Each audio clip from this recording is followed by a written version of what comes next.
بسم الله الرحمن الرحيم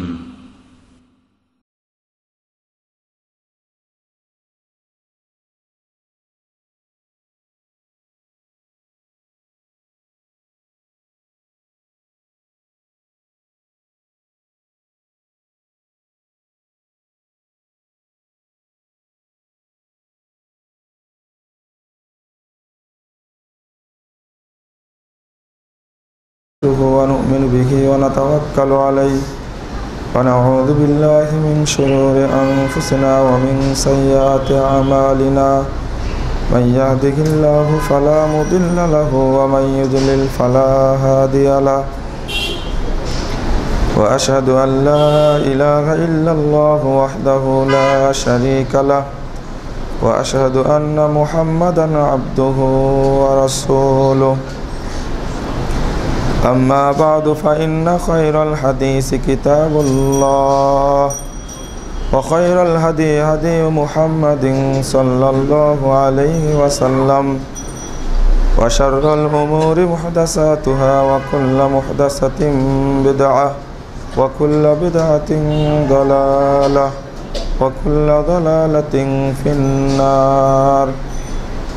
فقد قال الله تعالى في كلامه المجيد والفرقان الحميد: أعوذ بالله من الشيطان الرجيم. وقرن في بيوتكن ولا تبرجن تبرج الجاهلية الأولى. وقال الله تعالى في موضع آخر: أفحكم الجاهلية يبغون ومن أحسن حكما لقوم يوقنون. عن ابن عباس رضي الله عنه قال: قال رسول الله صلى الله عليه وسلم: أبغض الناس إلى الله ثلاثة: ملحد في الحرم ومبتغ في الإسلام سنة الجاهلية ومطلب دم امرئ ليهلك دمه. রাওয়াহুল বুখারী।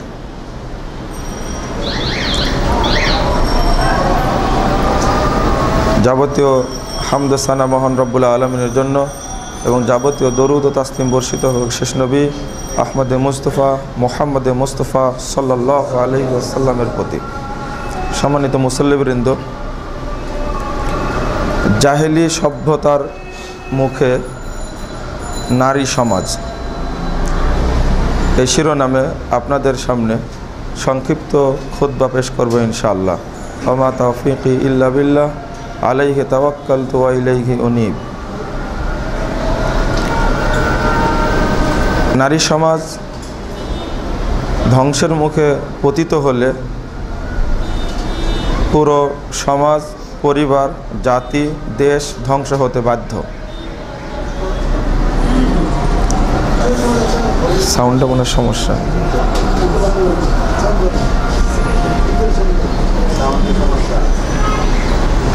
সেক্ষেত্রে আমাদেরকে সোনালী যুগের দিকে আমাদের ফিরে যেতে হবে।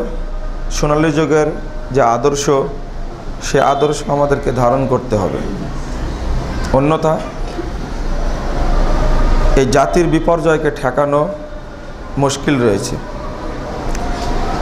সামগ্রিকভাবে জাহেলিয়াত আমাদের উপরে এমনভাবে অক্টোপাসের মতো আষ্টেপৃষ্ঠে ধরেছে, এখান থেকে বের হয়ে আসা খুব মুশকিল। বিশেষ করে গত ফেব্রুয়ারি মাসটা জাহেলিয়াতের এমন আমদানি গেছে, এটা আসলেই দুঃখজনক। যদিও আমার বিষয় থাকে আকীদাগত আলোচনা, কিন্তু অনেক দিন পরে এই বিষয়টা বলার আমি নিজেই মনস্থ করেছি। সবচেয়ে বড় দুঃখজনক যেটা,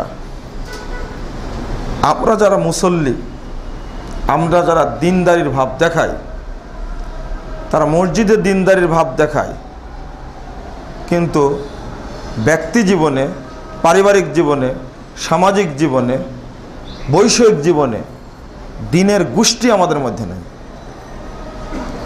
মসজিদে দিনদারের ভাব দেখা কোনো লাভ নাই। তিরমিজির 2863 নম্বর হাদিসটা আপনি খুলুন। মুহাম্মদুর রাসূলুল্লাহ সাল্লাল্লাহু আলাইহি সাল্লাম বলেছেন, মান দাআ বিদাওয়াল জাহিলিয়া ফাহুয়া মিন জুসাত জাহান্নাম। যে ব্যক্তি মানুষকে জাহিলিয়াতের দিকে আহ্বান করবে, জাহিলিয়াতের মধ্যে নিমজ্জিত হবে, জাহিলিয়াতের আমদানি করবে, ফাহুয়া মিন জুসাত জাহান্নাম, এ ব্যক্তি জাহান্নামের দলভুক্ত হবে, জাহান্নামে যাবেই। ওয়াইন সমা, যদিও সিয়াম পালন করে, ওয়াসাল্লা, যদিও সালাত আদায় করে, ওয়াজামা আন্নাহু মুসলিম, যদিও নিজেকে পাক্কা মুসলিম বলে দাবি করে। কেন? জাহিলিয়াতের কত বড় শক্তি, পাওয়ার কত! সালাত আদায় করে কোনো লাভ হবে না, সিয়াম পালন করে কোনোই লাভ হবে না। আপনি যতই নিজেকে দিনদারির ভাব দেখান না কেন, একটা পাক্কা মুনাফেক যদি আমার ব্যক্তি জীবন, সামাজিক জীবন, পারিবারিক জীবন, ধর্মীয় জীবন, বৈষয়িক জীবন, সর্বক্ষেত্রে একমাত্র বিধান মুহাম্মদ সাল্লাল্লাহু আলাইহি ওয়াসাল্লামকে না মানতে পারে, তাহলে আমার এই মুখোশ পরে কোনো লাভ নেই। আব্দুর রাজ্জাক বিন ইউসুফ সাহেব এ বিষয়ে অনেক কথা বলেন, যা বাংলাদেশের অদ্বিতীয় ব্যক্তিত্ব। জাহেলিয়াতের বিরুদ্ধে, মহিলাদের নোংরামের বিরুদ্ধে যা বলেন, অন্য কোনো ব্যক্তির মুখে এভাবে শোনা যায় না। বিশেষ করে মোহাম্মদপুর মসজিদ হলো তার সবচেয়ে বড় প্ল্যাটফর্ম। এরপরে তো হয় না। এরপরে উপদেশ, নসিহত অনেক কিছুই করলেন। এবার জাতির উদ্দেশ্যে তিনি উপদেশ একটা বই লিখলেন। আশ্চর্য! আগ্রহ যেমন দেখি বক্তব্যের প্রতি, আগ্রহ যেমন দেখি বই কেনার প্রতি, আগ্রহ যেমন দেখায় তার প্রতি ভালোবাসা, কিন্তু উপদেশগুলো মানার প্রতি বিন্দু মাত্র ভালোবাসা নেই। এক ওয়াক্ত এক সময় দুপুরে বা রাত্রিতে বা সকালে একটু নাস্তা করাতে পারলেই আপনি মনে করলেন যে আমি দিনের সব কিছু পেয়ে গেলাম। এটা কি আসল ভক্তি? যে না। গতকাল নরসিংদীর বিশাল জেলা সম্মেলন শিলমান্দিতে আশ্চর্য হলাম। এই উপদেশ বইটা বলা মাত্রই একচেটিয়া তখনই আমার মাথায় আসছে জিনিসটা এই মর্মে, যে মানুষের বই কেনার প্রতি ভক্তি কত, কিন্তু মানার প্রতি সেই ভক্তি আছে কি?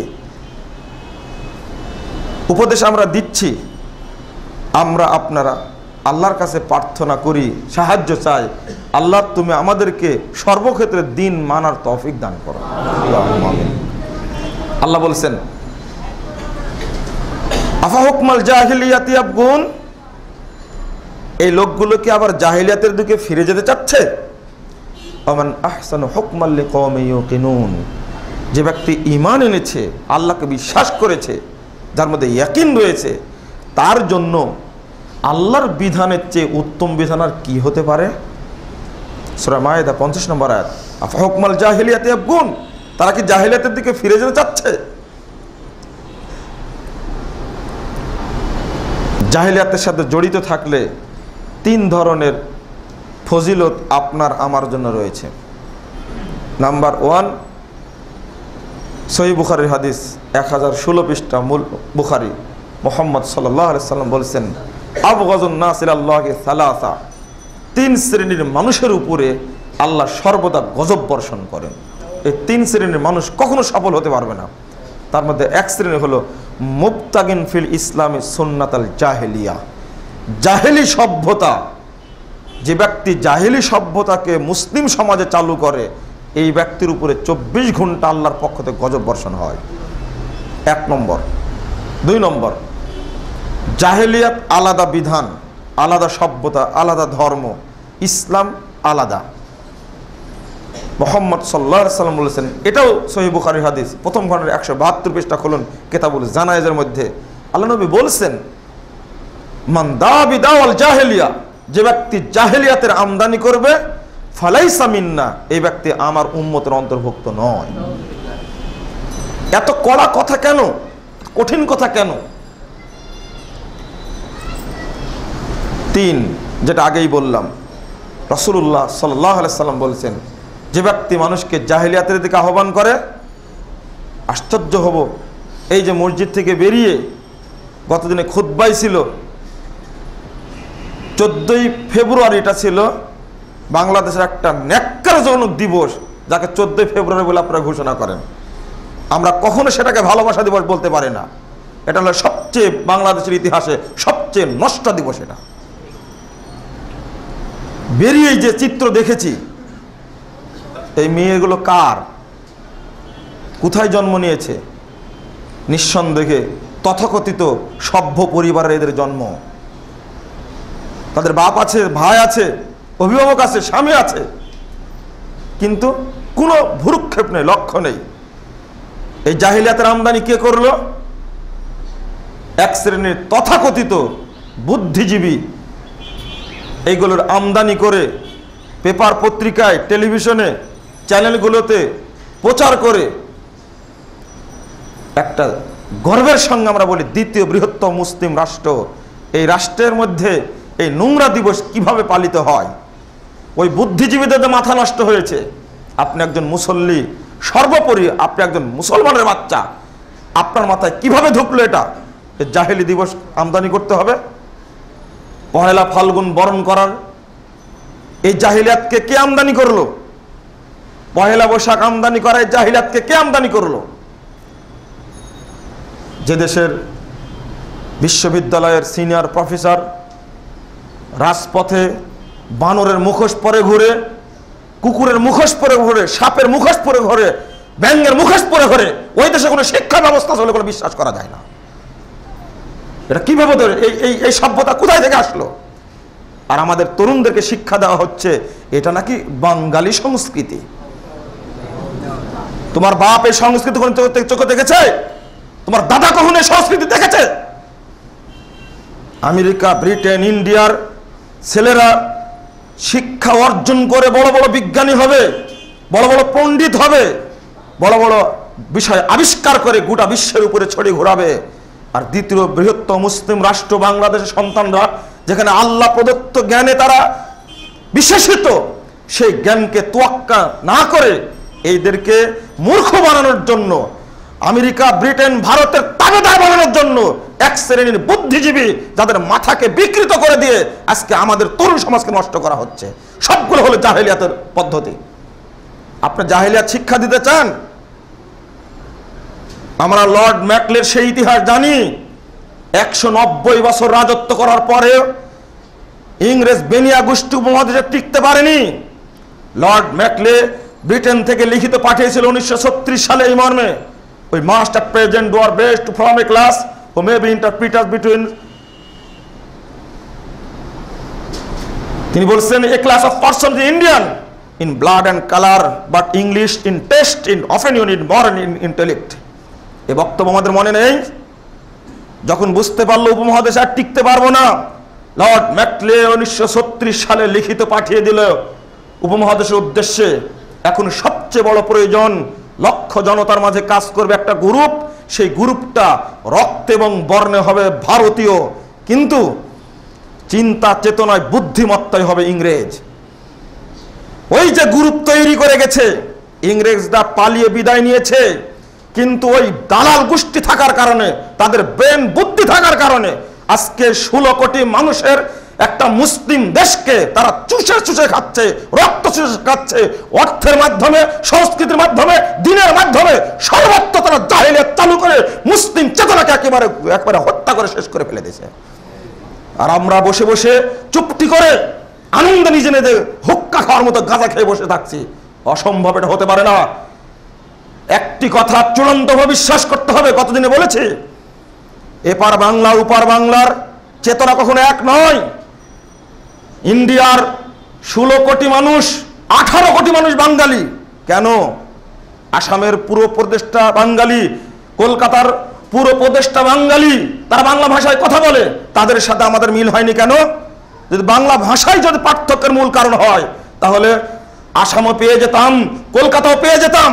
বাংলা ভাষাটা পার্থক্যের বিষয় নয়, পার্থক্যের বিষয় হলো আমার মুসলিম চেতনা হলো পার্থক্য। আমি কি জানি না কাজী নজরুল ইসলামের কবিতা আমার মনে নাই? আমি কি পড়ি না? যারা মাথায় টুপি দিয়ে থাকে তারা বাংলাদেশ ইতিহাস সম্পর্কে জানে না? যখন ইংরেজরা ধিক্কার দিয়ে মুসলিমদেরকে বলল এই মর্মে, নজরুল তুমি কোন ধর্মের অনুসারী? যে ধর্মের লোকেরা একই দিনে হাজারো হাজার কোটি কোটি লক্ষ লক্ষ পশুকে একদিনে হত্যা করে, তুমি সেই ধর্ম অনুসারী? এই পাশের লোক কাজী নজরুলের মধ্যে মুসলিম চেতনা উজ্জীবিত ছিল। তিনি ইংরেজদেরকে দায়িত্বহীন কণ্ঠে বলে দিয়েছিলেন, ওই খুনের খুঁটিতে কল্যাণ কেতু লক্ষ্য ওই তরুণ, আজ আল্লাহর নামে জান কুরবানে ঈদের পতবোধন, ওরে হত্যা নয় সত্যাগ্রহ শক্তির উদ্বোধন। যখনও স্বাধীনতা অর্জিত হয়নি 1942 সালে কাজী নজরুলের বুক ফাটা আর্তনাদ বেরিয়ে আসছে এইভাবে। জেল খাটার পরে বলে দিলেন, হে ইংরেজরা শুনে রাখো, এটা আমার হত্যা নয় বরং সত্যাগ্রহ শক্তির উদ্বোধন।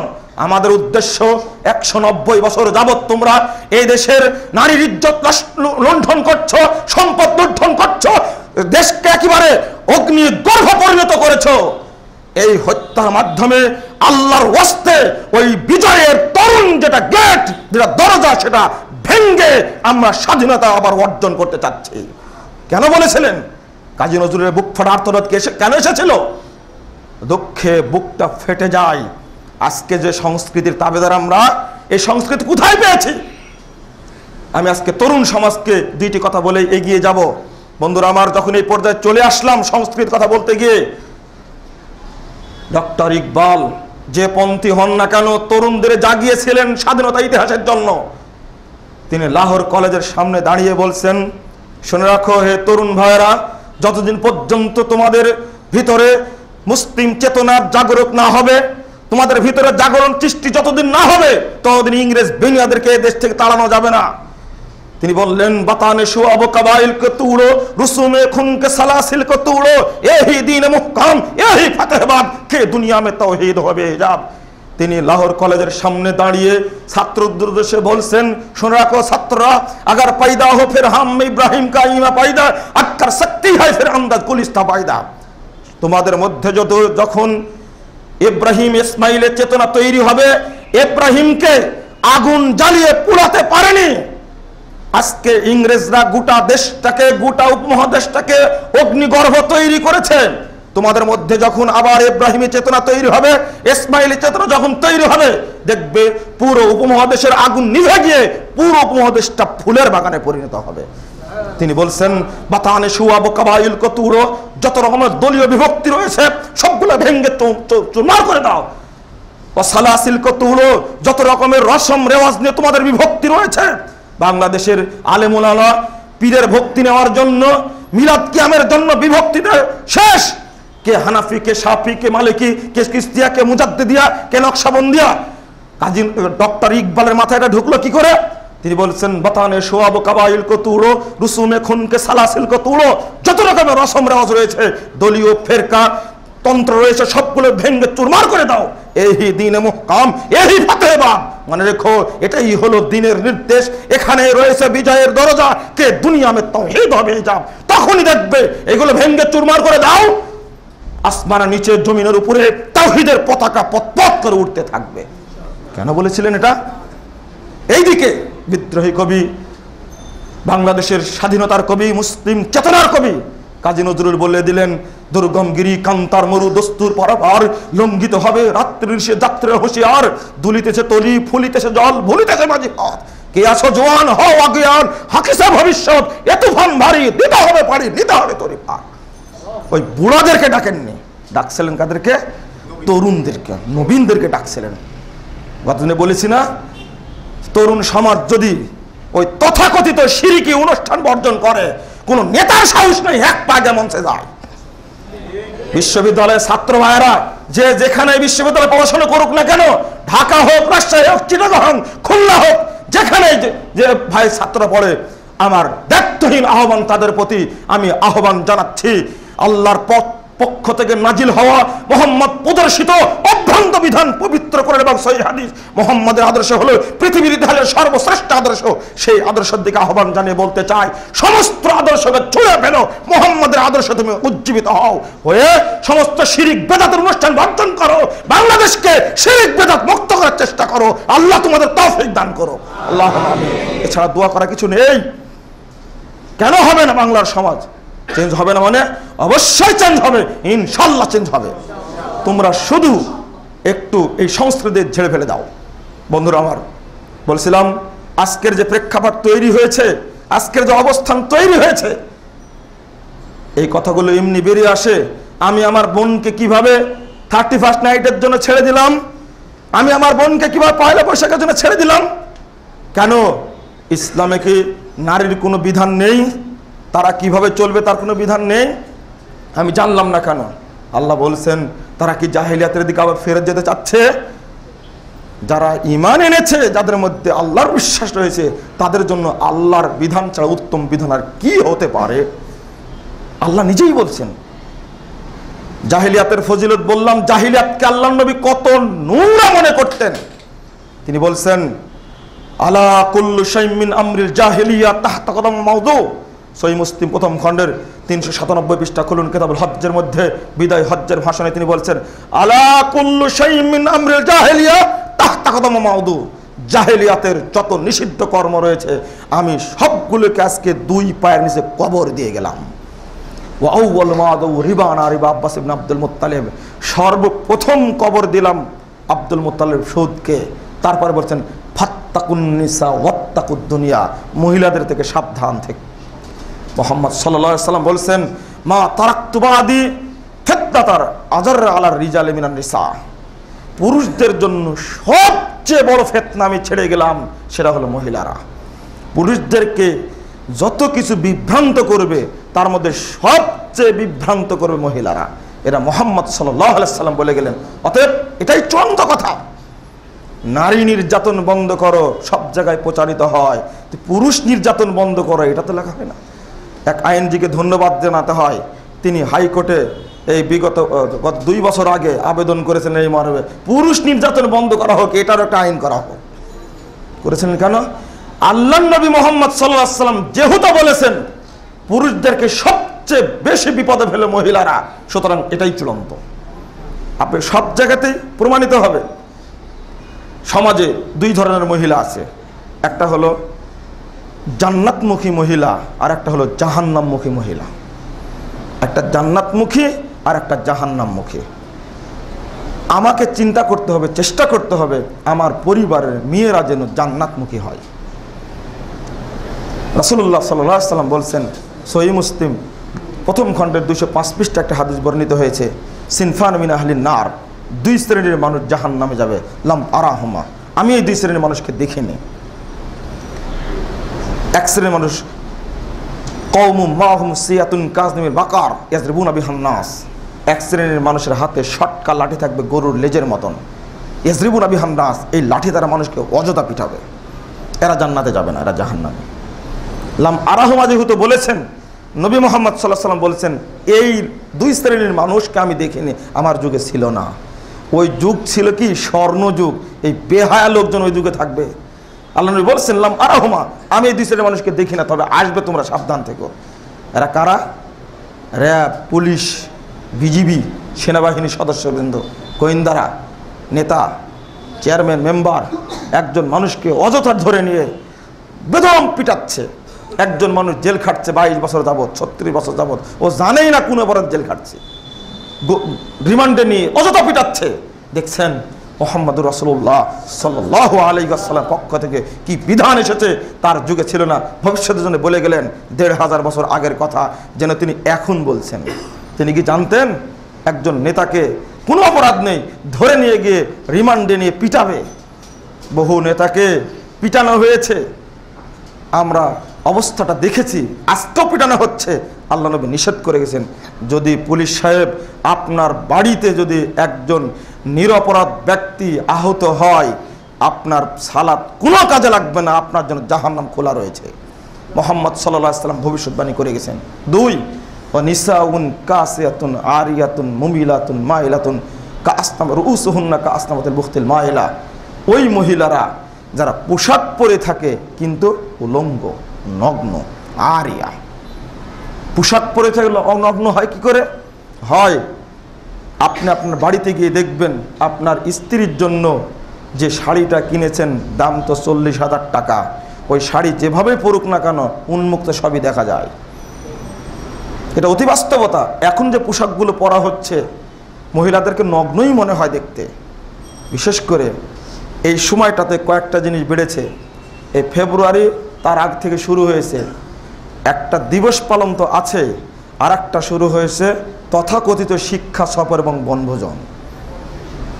যান আপনি একই লাইনে এক প্রতিষ্ঠান থেকে বেরিয়ে গেছে 16টি বাস, কোথায় চলে গেছে? জাফলংয়ের উদ্দেশ্যে চলে গেছে। কোনো গাড়ি চলে গেছে একেবারে কক্সবাজার সেন্ট মার্টিনের উদ্দেশ্যে। এটা না হলেও আপনারা ব্যবসায়ীরা দারুণ ভলভো গাড়ি নিয়ে, এসি গাড়ির বিলাসবহুল গাড়ি নিয়ে এক সপ্তাহের জন্য বেরিয়ে চলে গেছেন। আপনারা বন্ধুদের মধ্যে পরস্পর নিজের ওয়াইফটা পরস্পরে ভাগাভাগি করে নিয়েছেন। এছাড়া কি বলবো? এরপর তো আছেই নিজের মেয়েকেও সাথে নিয়েছেন। ও ঢাকা ইউনিভার্সিটিতে পড়াশোনা করে, ঢাকা কলেজে পড়াশোনা করে, কে বলে ফার্স্ট ইয়ার বা সেকেন্ড ইয়ার পড়ছে, এই মেয়েকে ধরে নিয়ে চলে গেছেন আপনি। আপনি কি করলেন? শিক্ষা সফর হলো সবচেয়ে নোংরা সফর, এখন সবচেয়ে জঘন্য সফর এটা। সভ্য সমাজ এটা। আমাদের শিক্ষা ব্যবস্থা কত দিক থেকে আক্রান্ত, তার সাথে কেউ থাকে না। আপনি মনে মনে করেন যে তার বন্ধুরা তার সাথে আছে, এগুলো ফেরেশতা, আর আমার মেয়েটা হলো জিন। আর টিচারগুলো যারা আছে এরা কি? এরা ভূত। এদের মধ্যে কিছু নেই। বাংলাদেশে এত অহরহ ঘটনা ঘটছে। আপনি কোন মানের পিতা? আসলে পিতা আপনার মতো নিচুচারিণীর, আপনার মতো বেন্নাসিরিনের কেউ হতে পারে না। যে আপনি নিজের মেয়েকে নিজে কত আদর যত্ন করে তৈরি করলেন, আর তাকে আপনি এইভাবে উলঙ্গ অবস্থায় শিক্ষা সফরে পাঠালেন।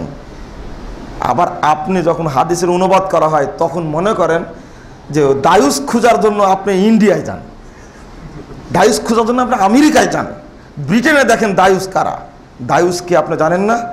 মুহাম্মদুর রাসূলুল্লাহ সাল্লাল্লাহু আলাইহি ওয়াসাল্লাম বলছেন, দায়ুস আপনাকে বুঝাই দিই। আল্লাহ নবী বলছেন, সালাসাতুন কদ হারামাল্লাহু আলাইহিমুল জান্নাহ। মুস্তাদ আহমদ 7273 নম্বর হাদিস, সহিহ সনদে বর্ণিত হয়েছে। 3 শ্রেণীর মানুষের উপরে আল্লাহ জান্নাতকে হারাম করে দিয়েছেন। ওটা আগেই পাশ করা আছে। এটা বাংলাদেশের সংসদ নয়। একবার এক সরকার পাশ করে আর এক সরকার জায়েজ করে। এটা পাশ হয়েছে আল্লাহর সংসদে, অপ্রতিরোধ্য, এভাবেই থাকবে, কখনো চেঞ্জ হবে না। ওই সংসদে পাশ হয়েছে 3 জন ব্যক্তির জন্য জান্নাত হারাম। তার মধ্যে 1 নম্বর মুদমিনুল খামার, যারা নেশা জাতীয় দ্রব্য পান করে, মদ খায়, গাঁজা খায়, বিড়ি, সিগারেট, জর্দা, গুল, আলাপাতা, যত রকম মাদক দ্রব্য আছে যারা পান করে, তাদের উপরে জান্নাত হারাম। ওয়াল আক্কু, যারা পিতামাতার অবাধ্য, তাদের উপর জান্নাত হারাম। পিতাকে দেখে না, মাথাকে দেখে না, পড়ে আছে, অসুখ হয়ে পড়ে আছে। আপনি ঢাকায় চাকরি করছেন, নিজের স্ত্রী নিয়ে ছেলে সন্তান আনন্দে খাওয়া দাওয়া করছেন। 3 ওয়াদায়ুস আল্লাযী ইকুররি ফি আহলিল খাওয়াস, ওই দায়ুস ব্যক্তির উপরে জান্নাত হারাম যে ব্যক্তির পরিবারে পর্দার গোষ্ঠী নেই, একেবারে নগ্নতায় পরিপূর্ণ। আপনি দায়ুস খোঁজার জন্য আমেরিকায় গেলেন কেন? আপনি দেখতে পান যে আপনার মেয়েটি কলেজে যায়, বুরকা তো পরে না, উড়নাটাও নাই, উড়নাও পরে না। আপনি দায়ুস খোঁজার জন্য আমেরিকায় গেলেন কেন? এই কয়েকটা স্থানে শিক্ষা সফর একটা, দিবস পালন একটা, আর একটা হলো বিবাহের অনুষ্ঠান। এই মৌলিক 3টি জিনিস আজকে বাংলাদেশের মানুষকে নষ্টামির মধ্যে অন্তর্ভুক্ত করেছে। আপনাকে অবশ্যই বাদ দিতে হবে। মুহাম্মদ সাল্লাল্লাহু আলাইহি ওয়াসাল্লাম বলছেন, এক শ্রেণীর মানুষ, এদেরকে আমি দেখিনি, এই শ্রেণীর মহিলারা রাসূলুল্লাহ সাল্লাল্লাহু আলাইহি ওয়াসাল্লামের যুগে ছিল না। তিনি বলছেন লাম আরাহুমা, আমি দেখিনি তাদেরকে। ওই সমস্ত মহিলা যাদের মধ্যে যারা রাস্তায় চলে পাগলা উটের মতো, উটের চোট যেমন হেলে দুলে, এই মহিলা যখন রাস্তায় চলে তখন মাথা হেলে দুলে চলে। ও একটা প্যাকনা দিয়ে চলে, এটা তাদেরই ভাষা, এটা মহিলাদেরই ভাষা। ও প্যাকনা দিয়ে রাস্তায় চলছে। আল্লাহ নবী আগেই বলেছেন এরা জাহান্নামী। এরপরে মহিলাদের ক্ষেত্রে আবার বলছেন, শুনে রাখো, লা ইয়াদখুলুল জান্নাহ, এরা কখনোই জান্নাতে ঢুকতে পারবে না। ওয়ালা ইয়াজিদনা রিহাহা, তারা জান্নাতের সুগন্ধেও পাবে না। ওয়া ইন্না রিহাহা লা তুজাদু মিন মাসিরাতিন কাযা ওয়া কাযা, যদিও বা জান্নাতের সুগন্ধি হাজার হাজার মাইল দূর থেকে পাওয়া যাবে, কিন্তু এই খান্নাস মহিলারা জান্নাতের সুগন্ধিও পাবে না। কেন বললেন এটা? তিরমিজি খুলুন, 1173 নম্বর হাদিস। মুহাম্মদুর রাসূলুল্লাহ সাল্লাল্লাহু আলাইহি ওয়াসাল্লাম বলছেন স্পষ্ট ভাষায়, আল মারআতু আওরাতুন, মহিলারা হলো ঢেকে রাখার বস্তু, মুড়িয়ে রাখার বস্তু। ফাইদা খরাজাত, যখন মুড়ক উন্মোচন করা হয়, ইস্তাশরাফাহা শয়তান, শয়তান তখন তাকে জিনা করার জন্য উদ্বুদ্ধ করে। নাউজুবিল্লাহ। রাসূল সাল্লাল্লাহু আলাইহি ওয়াসাল্লাম বলেছেন, আল মারআতু তুকবিলু বিসূরাতিন শাইতানিন ওয়া তুদবিরু বিসূরাতিন শাইতানিন। মহিলারা যখন বের হয় তখন শয়তানের সূরাতে বের হয়, যখন ফিরে আসে তখন শয়তানের সূরাতে ফিরে আসে। অর্থাৎ বের হওয়া মাত্র শয়তান পিছনে লাগে, বের হওয়া মাত্র শয়তান পিছনে লাগে। আমি আমার মেয়েটাকে যদি এইভাবে নগ্ন অবস্থায় শিক্ষা খায়, আপনি তো জানেন না, অবশ্যই জানেন না, ওই বাসে ওঠার আগে, শিক্ষা প্রতিষ্ঠান থেকে বাসে ওঠার আগে আপনার মেয়েটি যে পোশাক পরে গেল আপনি কি দেখতে পেলেন? আমরা কি সমাজের জীব নয়? আমরা মানুষ নয়? আপনি কি ধারণা করতে পারেন যে আপনার দীর্ঘ 14 বছর যাবত একটা মেয়েকে আপনি আদর যত্ন করে বেরিয়ে তুললেন, আবার আপনি ফোন দেন, কষ্ট হয় যে আমার মেয়েটি এই অবস্থায়, কি করবে একটু পদ্ধতি বলেন। হলো কেন? দোষ তো আপনারই। কিছু হলে আপনার উল্টা কি বলেন জানে, এত বকাবকি করো কেন? আমরা কি এই জীবনে করিনি এগুলো? দেখেন কত বড় লজিক। মা যদি বকা দেয়, বাপ মাকে বকা দেয়, বলে কেন আমরা স্কুলে কলেজে পড়া, বিশ্ববিদ্যালয়ে পড়ার সময় এগুলো করিনি, তুমি এটাকে এত বকাবকি করো কেন? এটা বাপ মাকে বলে। বাপ যদি বকা দেয় তখন মা বলে, মানে নিজের নষ্ট, পরিবারটাও নষ্ট করার চেষ্টা করছে। আর গর্বের সাথে, আমি ছেলের বাবা, বিয়ে দিছি এমন একটা মেয়েকে, বলতে কষ্ট হয়, মেয়ের বাবা গর্বের সাথে এসে গল্প করছে আপনার সামনে যে আমার বৌমা ঢাকা বিশ্ববিদ্যালয় থেকে ল পাশ করেছে, মাস্টার্স করা, পিএইচডি করার জন্য এখন জাপানে যাবে, জার্মানিতে যাবে। বিয়ে করেছেন আপনি, আপনার নামটা ছিল কি? আব্দুর রহমান, আব্দুর রহিম, আব্দুল সাত্তার। আপনার ছেলেটার নাম রাখছেন স্প্রিং, প্রিন্স। আপনার সাথে আপনার সম্পর্ক নেই। আর যে মেয়েটাকে বিয়ে করে নিয়ে আসছেন আপনি, নিঃসন্দেহে ও ঢাকা ইউনিভার্সিটিতে পড়া, আল্লাহ ভালো জানেন। আপনি যেটা দেখাচ্ছেন, যেটা বুঝতে পারছি, নিঃসন্দেহে চুল ছুটু মহিলা, ও চুল কাটা আছে মাথা। ও তো বুরকা তো দূরের কথা, ও উড়নাও পরে না, বরং নগ্ন হয়ে ঘুরে বেড়ায়। আপনি আইনে মাস্টার্স পাস করেছে, পিএইচডি করতে জাপানে যাবে, এই গর্ব আপনি কোথায় রাখলেন? মানে আপনি নিজে ধ্বংস হয়েছেন, ওই পরিবারটাকে, প্রজন্মকে ধ্বংস করবেন। এই মহিলা, এই নোংরা মহিলা যত পরিবার আছে আত্মীয় স্বজনের বাসায়, সবাইকে বিভ্রান্ত করবে। হাতের নখগুলো দেখবেন বড় বড় হয়ে আছে, অবশ্যই বড় বড় হয়ে আছে। মাথায় বড় একটা তিলক লাগানো আছে, দেখবেন আপনি। সালাত তো পড়ে না, যারা পড়ে তাদেরকে বলে তুমি মুল্লাগিরি করো কেন? এই হলো তার ভাষা। আপনি আবার উল্টা বলেন সভ্য মেয়েকে আমি আমার বেটার বউ করে নিয়েছি। এ কি সভ্য মহিলা? এটা হলো সবচেয়ে অসভ্য, সবচেয়ে নোংরা, সবচেয়ে জঘন্য, একেবারে খুট্টা মার্কা মহিলা। এটা যত বড় মাস্টার্স পাস হোক না কেন, ও যদি হাজারো পিএইচডি অর্জন করে, ও শরীয়তের চোখে একবারে মূর্খ মহিলা। আপনার গর্ব করার কোনো উপায় নেই, গর্ব করার কোনো সুযোগই নেই। রাসূলুল্লাহ সাল্লাল্লাহু আলাইহি ওয়াসাল্লাম বলছেন, আমি আগে কোরআনের আয়াতটার অনুবাদ করি। আল্লাহ বলছেন, ওয়াকরনা ফি বুয়ুতিকুন্না ওয়ালা তাবাররাজনা তাবাররুজাল জাহিলিয়াতিল উলা। আপনি জাহিলিয়াতের সাথে সংশ্লিষ্ট প্রমাণ নিয়ে নিন। নবীর স্ত্রীদেরকে লক্ষ্য করে আল্লাহ বলছেন, মানে সকল মুমিনের স্ত্রীর একই হুকুম, ওয়াকরনা ফি বুয়ুতিকুন্না, তোমরা ঘরে অবস্থান করো, ওয়ালা তাবাররুজনা তাবাররুজাল জাহিলিয়াতিল উলা, আর জাহিলিয়াত যুগের মতো তোমাদের নিজেদের শরীরকে উন্মুক্ত করে দিও না। আমরা দিচ্ছি এভাবে আল্লাহ বলছেন। এটা সূরা আহজাব 33 নম্বর আয়াত, সূরা নূর 30 নম্বর আয়াতটা খুলুন।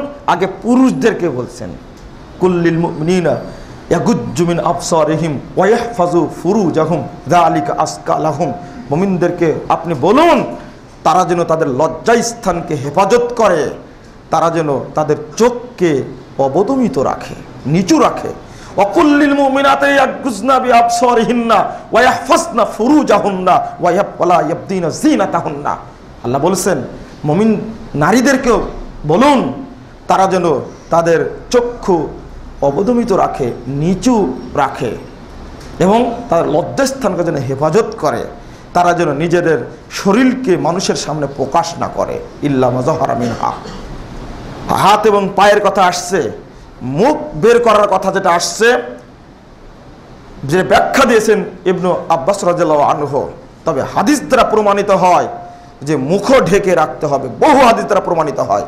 বিশেষ করে বর্তমান যুগে ইন্ডিয়ার মহিলারা যখন মুখে ওটা কি বলে যেন মেকআপ লাগে যখন ঘুরছে, তখন বাংলাদেশের মুসলিম মহিলারা ফতোয়া বের করছে মুখটা উন্মুক্ত রাখবে। আলিগড় বিশ্ববিদ্যালয়ে গেলাম, যাওয়ার পরে দেখছি মহিলারা তাদের আসলে তাদের পর্দা এটা নয়, মূলত হাওয়াটা অত্যন্ত গরম, তীব্র গরম হাওয়াটা এবং ধুলাবালি বেশি, যার কারণে মুখটা জড়িয়ে মোটরসাইকেল ড্রাইভ করে ক্যাম্পাসে আসছে। আমি প্রথমে বুঝিনি আসলে যে ঘটনাটা কি, পরে জিজ্ঞেস করলাম যে অধিকাংশ মহিলা মুখ ঢেকে আসার কারণটা কি। আসার পরে ক্যাম্পাসে আসার মাত্রই ওইটা খুলে নিচ্ছে, নেওয়ার পরে একেবারে নগ্ন হয়ে যাচ্ছে ক্লাসে। তখন বলছে আসলে এই হাওয়াটা গরম, গরম থাকার কারণে আর মুখের চামড়াটা খুবই মসৃণ, এটা সঙ্গে সঙ্গে কালো হয়ে যায়। এই কালো যেন না হয় হেফাজত করার জন্য মুখের স্ক্রিনটাকে মানে সংরক্ষণ করার জন্য এই ব্যবস্থা করেছে। তখন আমি বললাম যদি হিন্দু এই অমুসলিম মহিলাদের বুদ্ধি এটা হয়, আজকে তারা এই পদ্ধতি খুলেছে হিন্দু হওয়া সত্ত্বেও, অথচ ইসলাম মুসলমানদের জন্য কতটা রক্ষা কবচ ১৫০০ বছর আগেই এই সমাধান দিয়ে দিয়েছে। মহিলারা মুখ ঢেকে চলবে, পর্দা আপনি রাখুন আপনার নিজের হেফাজতের জন্য, অ্যাসিড থেকে বাঁচার জন্য এবং পরিত্যক্ত আবহাওয়া থেকে বাঁচার জন্য আপনাকে অন্তত বুরকা মুখ ঢেকে পড়াটাই উচিত, এটা প্রমাণ করে। আমি কুরআন হাদিস দ্বারা বুঝালাম না, বাস্তব প্রেক্ষাপট দ্বারা বুঝালাম। হ্যাঁ, খুব পরিচিত ব্যক্তি, হাদিসে আসছে অনেক জায়গায় মুখ ঢাকবে, একেবারে খুব পরিচিত ব্যক্তির কাছে গিয়ে কোনো মহিলা কোনো সময় মুখ খুলে কথা বলতে পারে, যেটা হাদিসে আসছে 1568 নম্বর হাদিস, আবু দাউদের মধ্যে আসছে। আল্লাহ নবীর সামনে গিয়ে একজন মহিলা মুখ খুলে কথা বলেছেন, আর তো পাওয়া যায় না। হজের সময় মা আয়েশা রাদিয়াল্লাহু আনহা বলছেন যখন অপরিচিত পুরুষ দেখতাম তখন মুখটা কাপড়টা আমরা নামিয়ে দিতাম। এই হাদিস প্রমাণ করে যে মুখ ঢেকেই চলতে হবে, কোনো ক্ষেত্রে মুখ বের করা যায়, ঢালাওয়া ফতোয়া চলবে না এই যুগে। শেখ মোহাম্মদ সালেহ আল উসাইমিন তিনি ফতোয়া দিয়েছেন, বিস্তারিত একটা বই লিখেছেন। বন্ধুরা আবার ওইদিকে যাচ্ছে না, আমি বলতে চাচ্ছি আল্লাহ রাব্বুল আলামিন মহিলাদের রক্ষা কবচ করেছেন পর্দা। অন্য আরেকটা হাদিসে বর্ণিত হয়েছে, এটা আছে হিলিয়ার মধ্যে আসছে 8 নম্বর খণ্ডের 6 নম্বর খণ্ডের 308 পৃষ্ঠা। রাসূলুল্লাহ সাল্লাল্লাহু আলাইহি ওয়াসাল্লাম বলছেন ইন্নাল মারআতা ইযা সাল্লাত খামসাহা ওয়া সামাত শাহরাহা ওয়া আতাআত বালাহা ওয়া আহসানাত ফারজাহা ফালতাদখুল বিআইয়াবিল জান্নাহ শাআত। কোন নিশ্চয়ই কোনো মহিলা যদি 5 ওয়াক্ত সালাত আদায় করে, রমজানের সিয়াম পালন করে, স্বামীর খেদমত করে এবং লজ্জাস্থানকে হেফাজত করে, এই মহিলার জন্য কাল কিয়ামতের মাঠে আল্লাহ রাব্বুল আলামিন স্বাধীন করে দিবেন জান্নাতের 8টি দরজায় যে কোনো একটা দিয়ে প্রবেশ করতে পারবে। এই মর্যাদা পুরুষের জন্য নয়। তবে শর্তটা করা হয়েছে মহিলারা আজকে জাহেলিয়াতের একেবারে এমন অতল গর্বে পতিত হয়েছে, সেখান থেকে বের করা খুব কঠিন, খুবই কঠিন।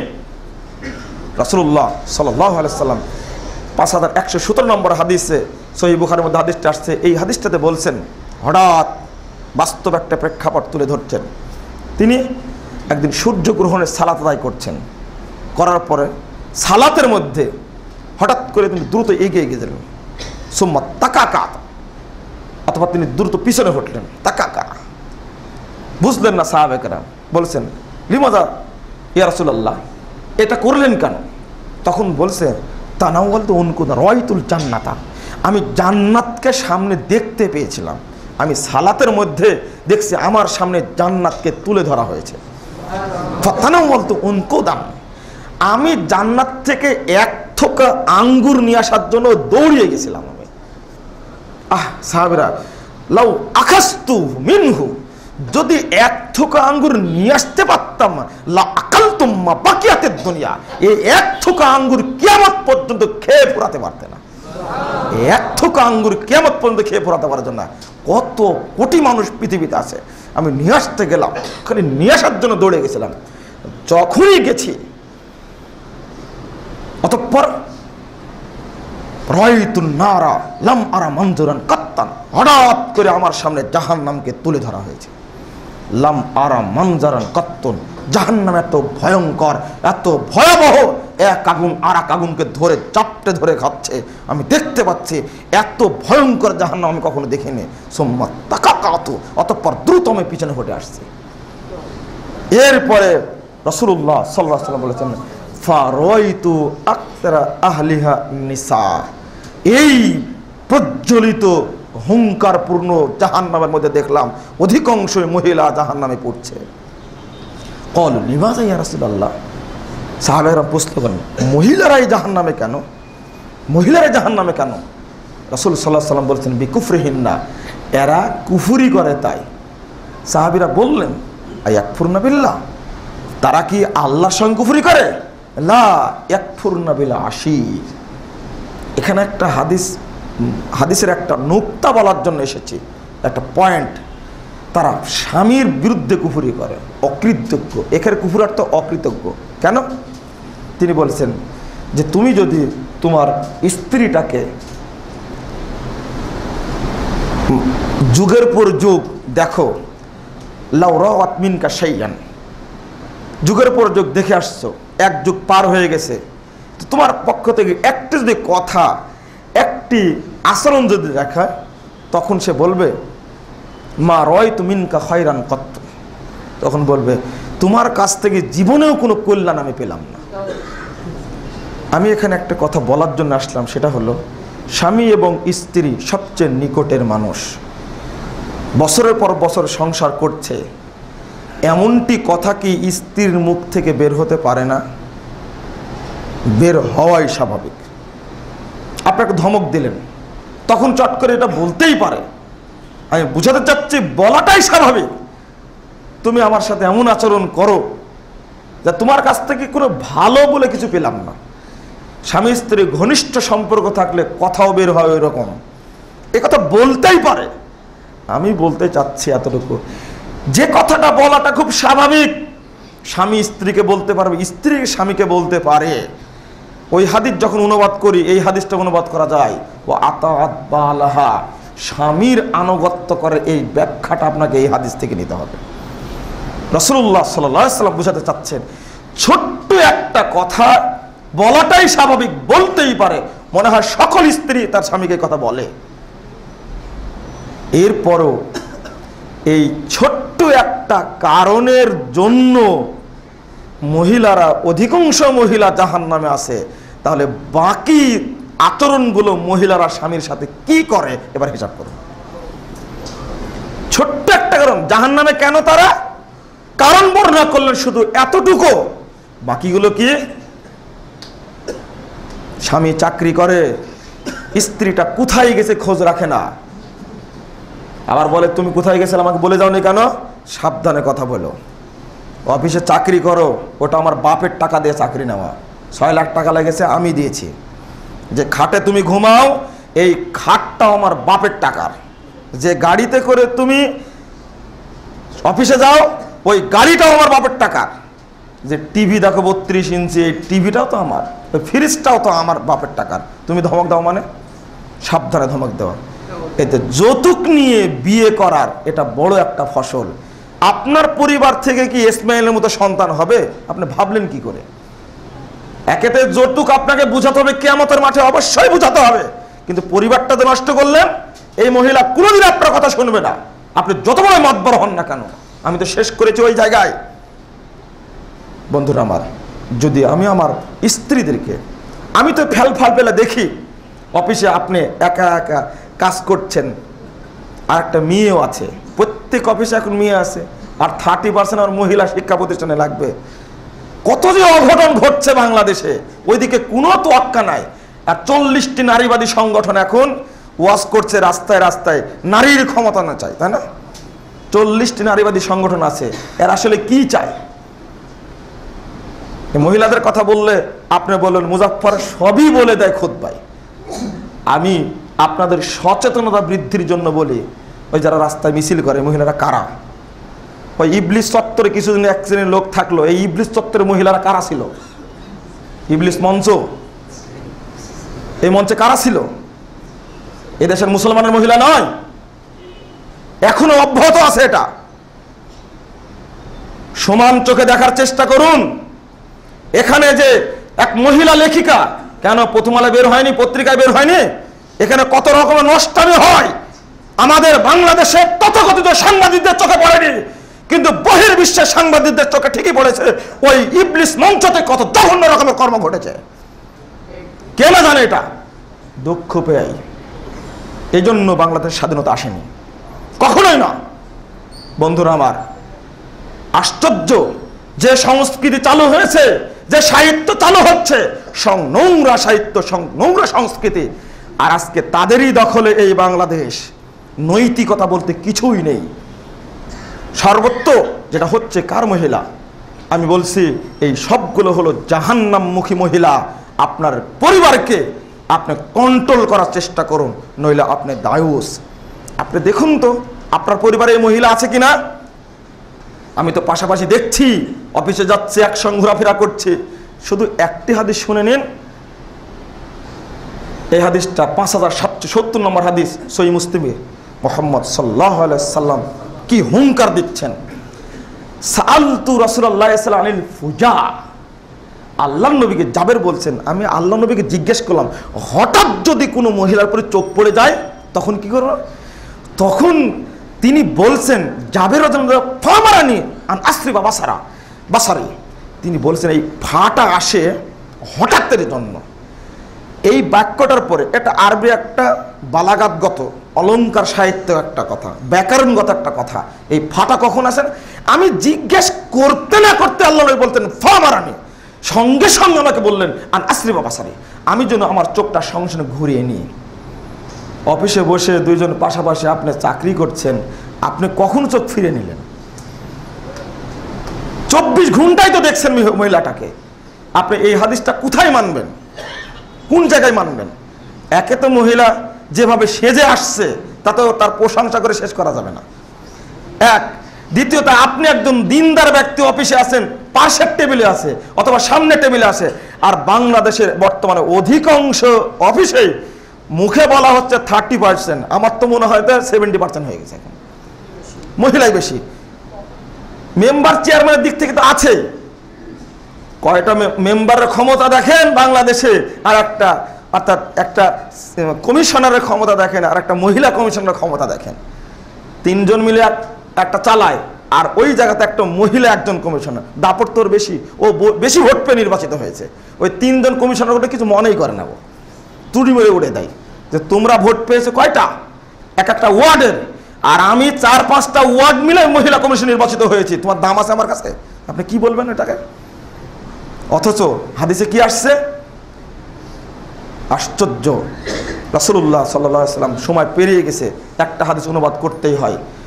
যে সমস্ত কনসার্ট চলছে আজকে বাংলাদেশে,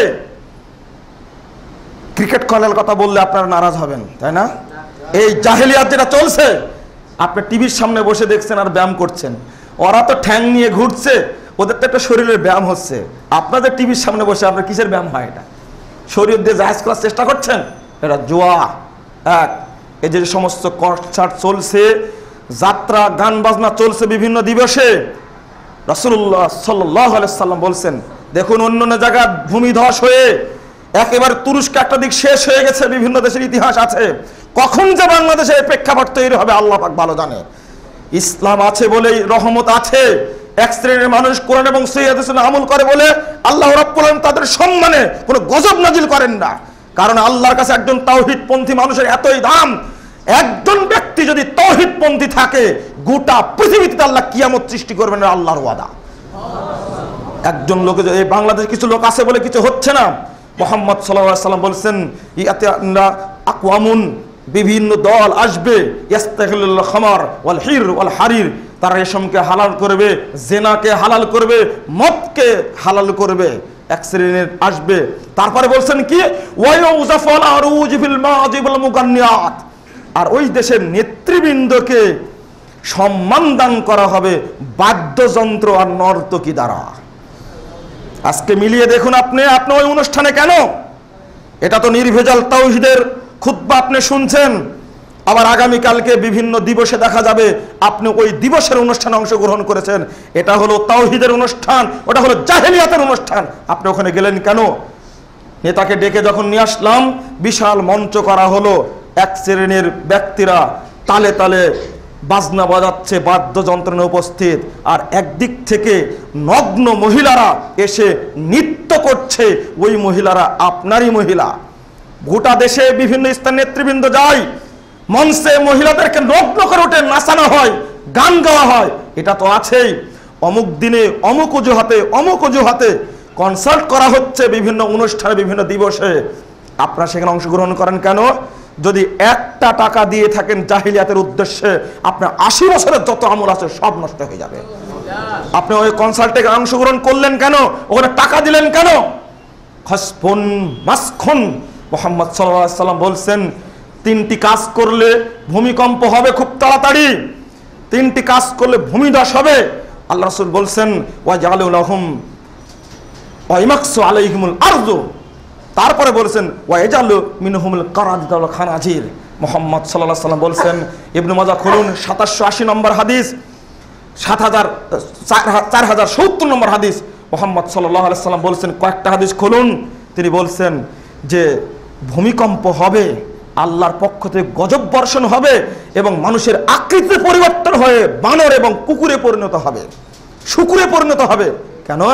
তার কারণ প্রথমটি বললেন, যখন নর্তকী দ্বারা গান বাজনা করা হবে, যখন মদকে হালাল করা হবে, যখন জেনাকে হালাল করা হবে। আজকে বাংলাদেশে যৌনাচার চলছে, চোখের জেনা চলছে, হাতের জেনা চলছে, পায়ের জেনা চলছে, মুখের জেনা চলছে। 1500 বছর আগেই মুহাম্মদ সাল্লাল্লাহু আলাইহি ওয়াসাল্লাম বলছেন আল আইনানি জিনাহুমান নাজরু, 2 চোখের জেনা হলো চোখ দিয়ে দেখা, ওয়াল উজনানি জিনাহুমাল ইস্তিমা, 2 কানের জেনা হলো শ্রবণ করা, ওয়াল ইয়াদু জিনা হল বাচ্চু, হাতের জেনা হলো স্পর্শ করা, তারপরে ওয়াল রিজলু জিনা হল খোতা, আর পায়ের জেনা হলো পায়ে হেঁটে যাওয়া। জিনার কোনো ভাগ মুহাম্মদ সাল্লাল্লাহু আলাইহি ওয়াসাল্লাম বলতে বাকি রেখে গেছেন? আপনি একজন তরুণ ছেলে, খুব দারুণভাবে গাড়িতে চলছেন, আর 2 কান ইয়ারফোন দিয়ে আপনি চলছেন, আপনি মনে করলেন ভালো একজন তরুণ, গান বাজনাকে আপনাকে নিষিদ্ধ করতেই হবে, আপনার বাড়ির টিভি চ্যানেল বন্ধ করাই লাগবে। আপনি বলছেন পিস টিভি দেখি, আপনি দেখেন রাত 12টার পরে পিস টিভি, আর আপনার পরিবারের সদস্যরা ভারতীয় চ্যানেল দেখে। আর ভারতীয় চ্যানেল এখন নয়, এটা পছন্দ হয় না, বাজার থেকে নগ্ন সিডি নিয়ে গিয়ে নতুন করে দেখা হচ্ছে। আপনার পরিবার শেষ, আপনি রক্ষক নবে ভক্ষক একজন, খোঁজ রাখেন না। কাল কিয়ামতের মাঠে আপনি কি জবাব দেবেন? ঢাকা বিশ্ববিদ্যালয়ের ভিসিকে জিজ্ঞেস করা হবে, এই বিশ্ববিদ্যালয়ে যত নোংরামি চলেছে জবাব দেন। চ্যান্সেলরকে জিজ্ঞেস করা হবে, বাঁচতে কেউ পারবে না। কুল্লুকুম রাইন ওয়া কুল্লুকুম মাসউলুন আন রায়াতিহি, কোনো উপায় নাই, অবশ্যই জিজ্ঞেস করা হবে। ঢাকা বিশ্ববিদ্যালয়ের ভিসিকে জিজ্ঞেস করা হবে, রাজশাহী বিশ্ববিদ্যালয়ের ভিসিকে জিজ্ঞেস করা হবে, কলেজের প্রিন্সিপালকে জিজ্ঞেস করা হবে, আপনি পরিবারের অভিভাবক আপনাকে জিজ্ঞেস করা হবে, আপনি পরিবারের মা আপনাকে জিজ্ঞেস করা হবে। বাঁচার কোনো উপায় নাই। বন্ধুরা আমার, জাহেলিয়াতকে দমনের জন্য আপনি হাদিসগুলোর প্রতি মনোনিবেশ করুন এবং বিশ্বাস করুন, জাহেলিয়াতের সাথে জড়িত বললে আমি 3টি ফজিলত পাবই। 1, রাসূলের উম্মত থাকতে পারবো না। 2, আমার প্রতি 24 ঘন্টা গজব বর্ষণ হবে। 3, সালাত সিয়াম হজ যাকাত যা আদায় করি না কেন অবশ্যই অবশ্যই আমাকে জাহান্নামে যেতে হবে, কোনো লাভ হবে না। আল্লাহ তুমি এই দেশকে জাহিলিয়াত থেকে মুক্ত করো, আল্লাহুম্মা আমিন। আল্লাহ আমাদেরকে জাহিলি সভ্যতা থেকে হেফাজত করো, আল্লাহুম্মা আমিন। আল্লাহ এই বাংলাদেশকে তুমি ইসলামী সংস্কৃতি দ্বারা তুমি পূর্ণ করে দাও, আল্লাহুম্মা আমিন। আকুলু কাওলি হাদা আস্তাগফিরু লি ওয়া লাকুম ওয়া লিসাইরিল মুসলিমিন।